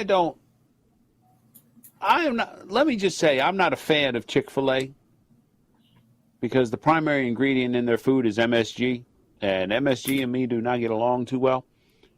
But apparently, you can buy their sauces in 8-ounce containers to take home, and one of them is actually called the Chick-fil-A sauce. Well, the Chick-fil-A sauce is now going to be, there's a shortage on their special sauce. It's limiting the number of sauce packets. Finally, Chick-fil-A has said, hey, wait a minute. They're limiting the number of sauce packets that you can be given. So all the people that had that drawer in the kitchen. Oh, yeah. That, all sauce, the extra, like. The packet drawer. Usually it winds up full of, like, soy sauce and duck sauce and all those packets. Because Chinese food places, at least around here, there ain't no shortage of sauce. No. Because my Chinese food order this past week was insulated on the inside of the paper bag by a layer of sauce packets. Yeah. And occasionally you'll end up with quite a few, like, Arby's horseradish sauce or, just Arby's sauce. Some no-name ketchup sauce. No-name ketchup packets, like Fancy's ketchup. Yes. If it's Heinz, you're using it. Or, but if it's, Joe's ketchup, no, it's going in the drawer for emergency purposes only. Well, listen, no, I would if one of my fast food or one of my food orders came with Joe's ketchup packets, I would try one just to see what the hell was up. And I'd be mad if I liked it because I'd be like, it's the best ketchup I've ever taken. We're gonna get Joe's ketchup. Oh my God! Don't type that into Google. Joe's ketchup. Mm-mm. And then every once in a while, you want to search. Every once in a while, you get that package of jelly, and that is like gold. Jelly or honey, that's gold in the package drawer. Never got honey, but we've got. Oh, from KFC, you never asked for honey with your biscuits. I don't go to KFC. Oh. I go to Chicken Galore, man. Well, we don't have Chicken Galore. We have KFC. And after you have put up with their terrible service, you deserve a packet of honey. Okay, well, no, that's fair. That's fair. They should really just tell you at KFC if you complain. They said, well, you should have gone to Popeyes then, because at least we have Popeyes too. No, Popeyes is not good chicken. KFC is better chicken. We used to have Browns. Browns was great chicken, but Browns went out of business. Cheeks. We got Cheeks chicken and waffles. Oh, okay, we're going there. We're Church's chicken. Church's fried chicken too. Church's chicken's good. I've had Church's chicken. It's good. We had a Church's in here about 40 years ago. Mm-hmm. But nope, the package. We got the local chicken place. Like, what's Chicken Galore's motto? If there was a better piece of chicken, the rooster got it. Okay. Right on their menu. Well, the best chicken we have locally is something that's actually kind of like a chain that the different restaurants can get. It's called broasted chicken. Yeah, that's not fried chicken though. So, it's not the same. It's breaded. Yeah, but it's not the same. All right. So anyway, but yes, Chick-fil-A sauce limited. So if you need some, get some. I just told my wife we're talking Chicken Galore right now because this is her favorite chicken in the entire world. Her mom used to come down from Maine, and she would stop on the way to Kim's house to pick up the Chinese food that Kim ordered when her mom hit the New Jersey border. Mm-hmm. And the next night was Chicken Galore. Yeah, see, and they got more than just chicken. Like you get the ribs, You get the freedom fries, you get the fried mushrooms, you get the fried cauliflower, you get the fried broccoli, so you can feel healthy because it's vegetables, even though it's deep fried. Fried clam strips, everything fried, in case you haven't noticed. And then for dessert, you get the big old... Fried. No, you get the big old, the Chinese food soup container of chocolate pudding. Ah. See, Browns, when they were here, my dad used to love them because they had livers and gizzards. That's just disgusting as hell. That's what, I got no other reaction for that. That's what he liked. But I liked them because they had fried mushrooms. Oh, good fried mushrooms. Well, we can do fried mushrooms. We can definitely do fried mushrooms. So, all right. So it is that time. I will make sure that chicken galore is on the menu when the meetup happens in Jersey eventually. All right. So it is time now to do our double feature movie review. It is a segment we do every show where we take 2 movies recommended to us by YouTube, Netflix, Amazon Prime, you name it. And, this whole thing was basically an idea of what would happen if you actually did watch the movies that were recommended to you, and then we decided we would do a real movie review on them and rank them from puke to shnikes. Shnikes being the best, puke being the worst. So you will get our opinion on the movie, and it'll tell you whether it is a good watch or a bad watch, something you should waste your time on or not. So this week we have Yes Day from Netflix and Turkey Bowl from Amazon Prime. So, Mike, which one are we going with first? Well, we might as well go in alphabetical order, and let's do the Turkey Bowl. Turkey Bowl first. Colin, you're up first. Take it away. Okay. Disclaimer. I'm not sure I can give this one an official score. We only watched about half of it and decided that we had better things to do than finish watching it.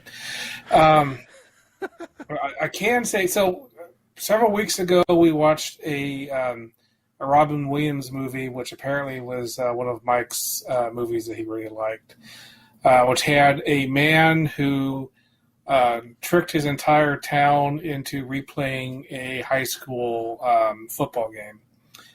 This movie is an entire town tricking a single man to replay a high school game.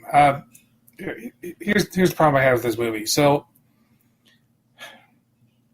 this movie is that trope of man has a life and realizes that that life he has is not the life he wants. He wants to go back and have the life he did have before, which is go back to this podunk town full of absolutely stupid morons who do not have a single brain to exist between them. And so he decides in the end to give up his life where he's extremely successful, has a soon-to-be fiance who I think at the beginning of the movie they were trying to set her up as being shallow, but mostly I was looking at what she said and going, that sounded a perfectly reasonable response that a reasonable person would say. So I just was watching this movie going, I went to Wikipedia and read ahead to see, is this going to be what I think it is? And I was like, yeah, the plot. Yeah, this is the plot. And I was like, no, I'm going to go watch the other movie instead. No.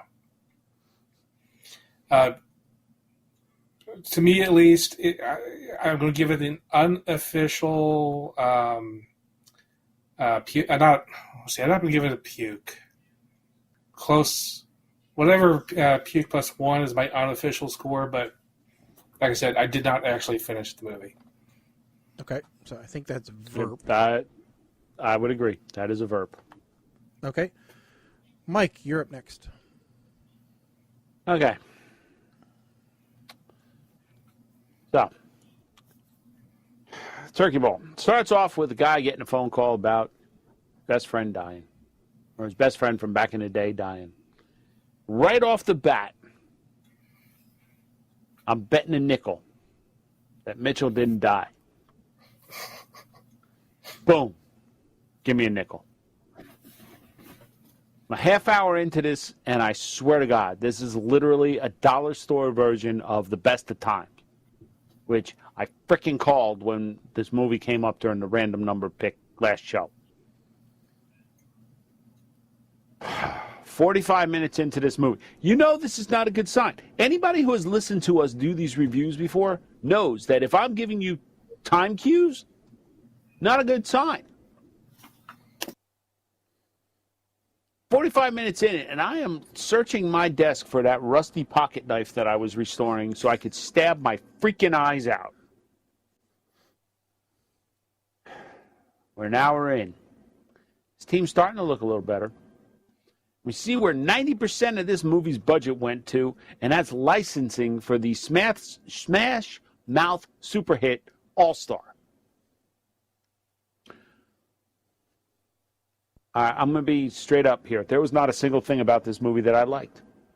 None of the characters were interesting. The story was recycled and pieced together from a ton of previous movies. And the acting was mediocre at best. So puke to Schnikes, this is also getting a verb from me. Unless you've got a serious thing for one of the actors and actresses listed in the credits of this movie, do not even bother. Okay. Boy, some tough sledding. All right, my turn. All right, so this was a movie that I barely fit in today, but I finally fit it in. First of all, yes, it is a played out trope, but I didn't bring it along the same lines as you guys. I brought it along the same lines as Sweet Home Alabama, but with a gender swap. Because my wife loves that movie, so I've seen it a million times. So yes, it is a guy who is doing well, comes back to trashy hometown that he's ashamed of, basically. There were a couple of points in this movie where you can expect I really enjoyed it, simply because it was my kind of humor. All right, I'll be honest, I didn't see the guy still being alive. I actually thought it was going to go the way of whatever in the hell it was. Replicate Without a paddle. I thought it was going to be, one of those where it invigorates him to do something fun. But no. Then I thought, damn it, I know that dad from somewhere. Where the hell do I know that dad from? The main character's father. Couldn't place it until just now. He was the jerk quarterback in The Replacements. He was also the dad in Ghost Rider. So, turns out he plays a jerk in a lot of movies. So, he was right there. He was also the dad in the remake of Red Dawn. I didn't watch the remake of Red Dawn, so I didn't know that. Well, that's your own damn fault because it left Prime. Go ahead. He was also in Capcom. He was Capcom 1 in Apollo 13, but he looked different there. He was more clean cut. So anyway, now where you guys didn't like this movie, didn't like the story because it was old and drawn out and everything, I found humor in it. Yes, it's overplayed. Yes, it's over the top. Yes, it's, the story, the writing, etc. isn't there. I would make this movie about the same as like Van Wilder 2, The Rise of Taj, as far as its depth, all right? This is not a very deep philosophical movie. This is just a movie to laugh at and have fun with. Don't take it too seriously. There is a lot of stupidity in this movie. But I did not hate it, all right? I, on the other hand, am going to end up giving this movie, especially with the senile old coach scenes, which to me just made me chuckle. I am going to give this movie a smile and be different than everybody else. All right, hold on a minute. Let me.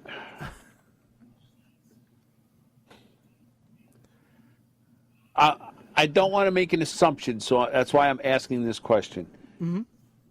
Did you play any sports, organized sports in high school, college? I won't count my time on the golf team as organized since I never played a single game other than practice. Okay. And refresh my memory. It was a weather event that caused them not to finish the game, correct? Yes. Mm-hmm. Yeah. Okay. So as a competitive athlete from when I was in high school and from that era, the entire premise of this movie is bullshit. Yes. At least the best of times, they lost the game, they want to replay the game. Mm-hmm. Okay. There was finality. Here, the game got snowed out. No. That doesn't happen. They postpone it, they call it official, whatever. They don't just end it and never come back to it with it. No. They do not do that. So right off the bat, the entire premise of this movie is bullshit. Jason Bateman this is as bad as Red Matter, for Christ's sake. This is stupid. Jason Bateman isn't really a werewolf, but he was in Teen Wolf 2.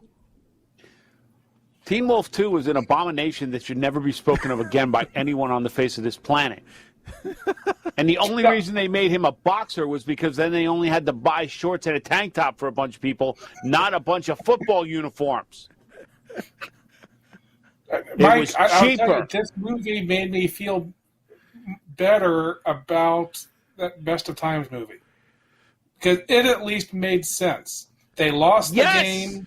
They didn't go anywhere. Their life was terrible. And at least there was a reason for it. This one, they're just a bunch of morons, and they decided to ruin his life just because they were making a movie. I'll tell you the point where we stopped watching the movie. It was the point of the movie where they thought it was funny to get a little kid completely drunk. Not they. Just one guy said he spiked the adult punch bowl. Said the people who made the movie.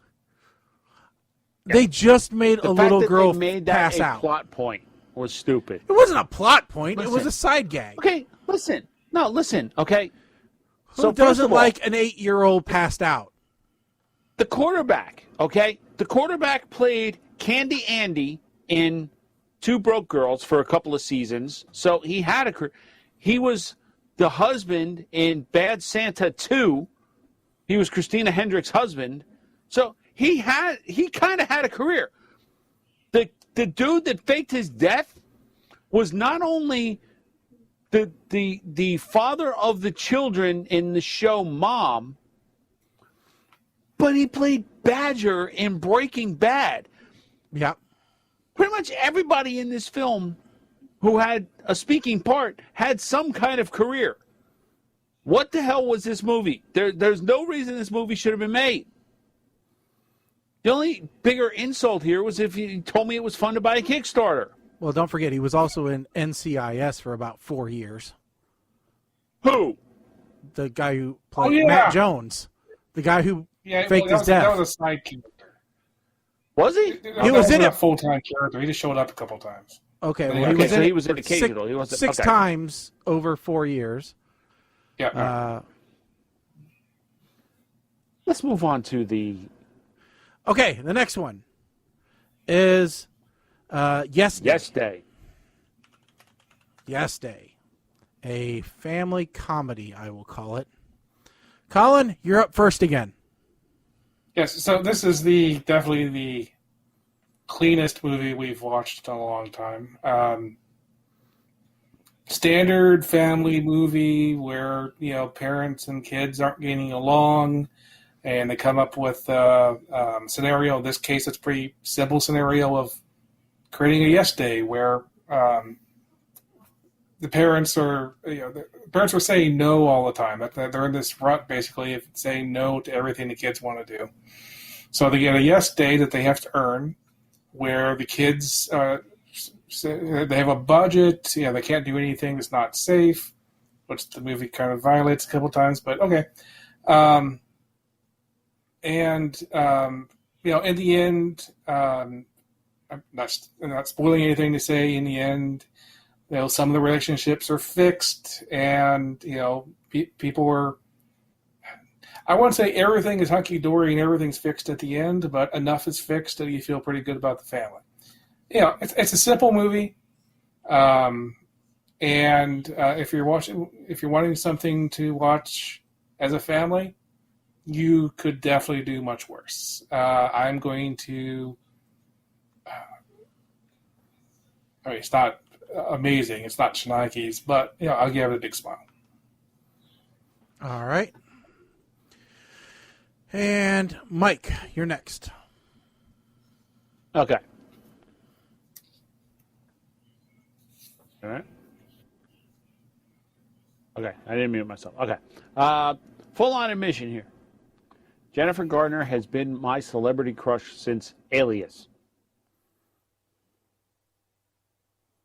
I love the fact that this guy is driving a Prius, rocking out to Faith No More, and that his toddler daughter is singing right along. Love it. In the first 10 minutes, I don't have kids. I made that clear many, many times before. But in the first 10 minutes, I've learned a valuable lesson that kids should never get any electronics, ever. And if they do have them, everything needs to be stored on a cloud drive so that you can just access it and delete it when you feel it's necessary. These are all kids that are going to wind up standing there recording things with their cell phone instead of helping the man that's dying on the ground.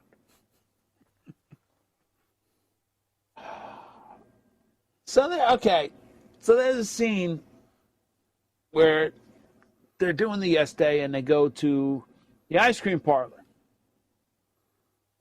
Shaggy, can you please put us back to 4-screen quads here for a second? Yep. Because I want to see the looks on your faces here, gentlemen.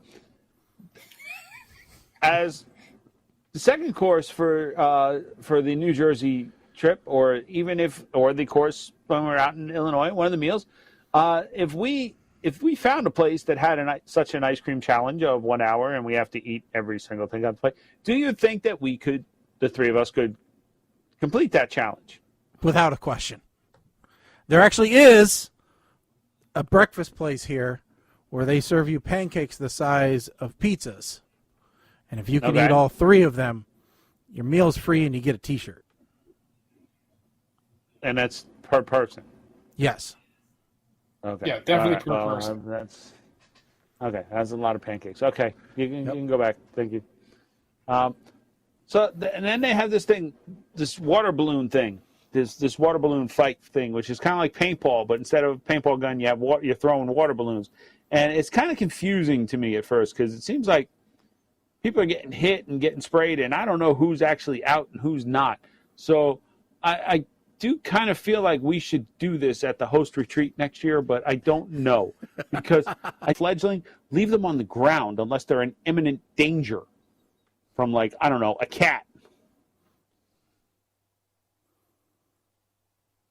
So this is another movie where I actually sat and I enjoyed it instead of trying to nitpick and pull it apart. So, and I'm going to agree, this is probably the best family movie that we have reviewed and watched in quite a long time. Because of my love for Jennifer Gardner, I'm going to have to give this one up from a smile, which is a big old belly laugh from me. But now, I'd like to do you can go back to Foursquare for us. I'd like to do a little get to know your host questions, and this is a simple yes or no, because based off of some of the things that happened in Yes Day. Roller coasters, yes or no? Colin? Used to. If I could still fit, then yes. Okay. Shaggy? Sure. Okay. Looping roller coasters? Any coaster. Yep, sure. Any coaster. Okay. Teacups?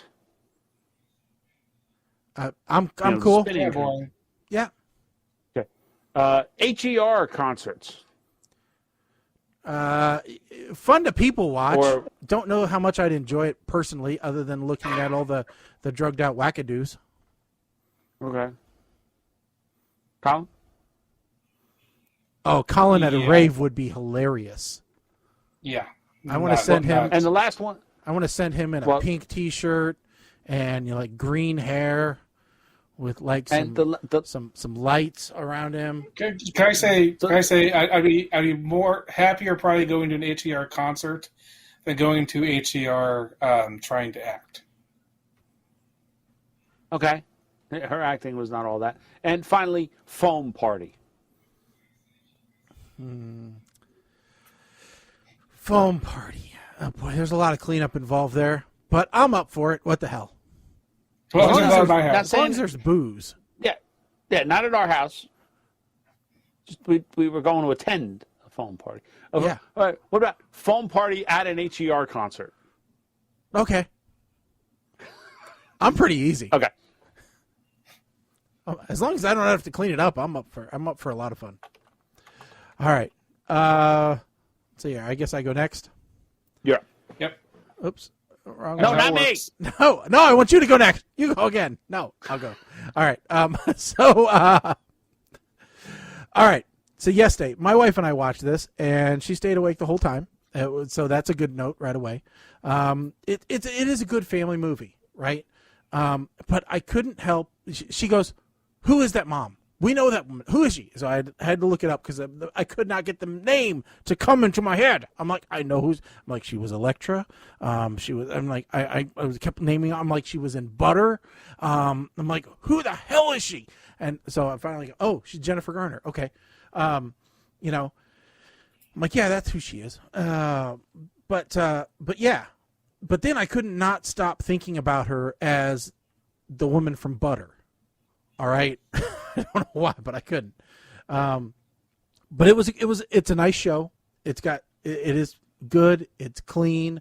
It's family fun. To some degree, it's a little transparent as to what's going to happen. I want to know how this guy, how Mr. Deacon, who is not only the counselor, but the coach and, all these other things, how does he have time to take off to also be the referee and to go to this rave? And, does he not have a life or what? I don't know what the deal is there. Jean, the paramedic, just seems like she's a ball of fun, and her cohort is just a killjoy. I really liked her in this movie, just going crazy. Arturo Castro, where the hell do I know him from? He's the guy who played the stupid officer who let the kids leave. I really swear it's like that guy where you know him from something, but you don't know where you know him from. So I know he was in other stuff that we've probably watched before, but I think he's just that one character that's always a sideline character.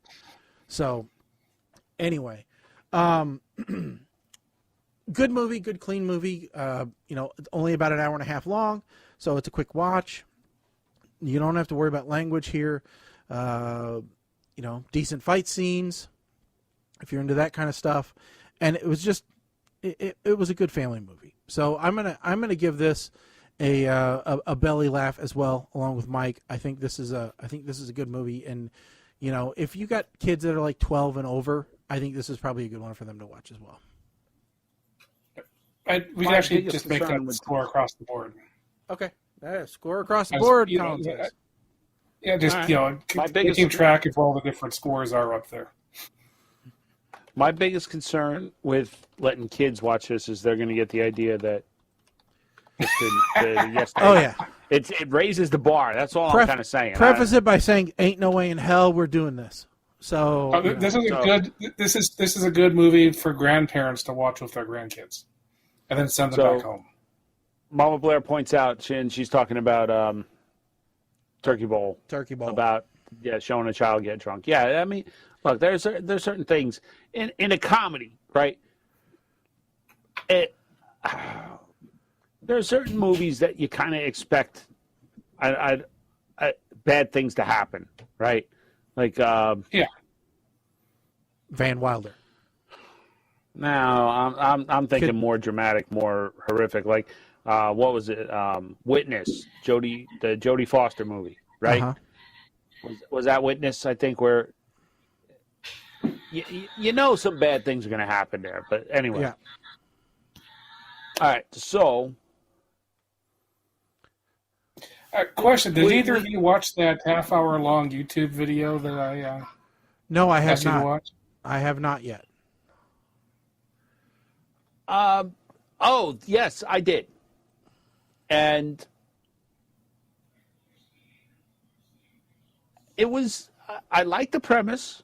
I mean, I'm not, you know very well, I'm not like I don't follow a lot of the YouTube videos or like the channels and stuff like that. I completely like the idea of a non-playable character in an adventure suddenly becoming the main character. Like the way they played it out, I thought it was very well acted, very well written, and I kept watching like, I know these people from somewhere. Where the hell do I know them from? Oh, they showed lots of videos. Yeah, well, like the one guy I thought was actually an actor that I've seen in other movies. Like, one of them is an actor who, but I'm not sure how much he's ever shown up in any U.S. movies that I know of. But yeah.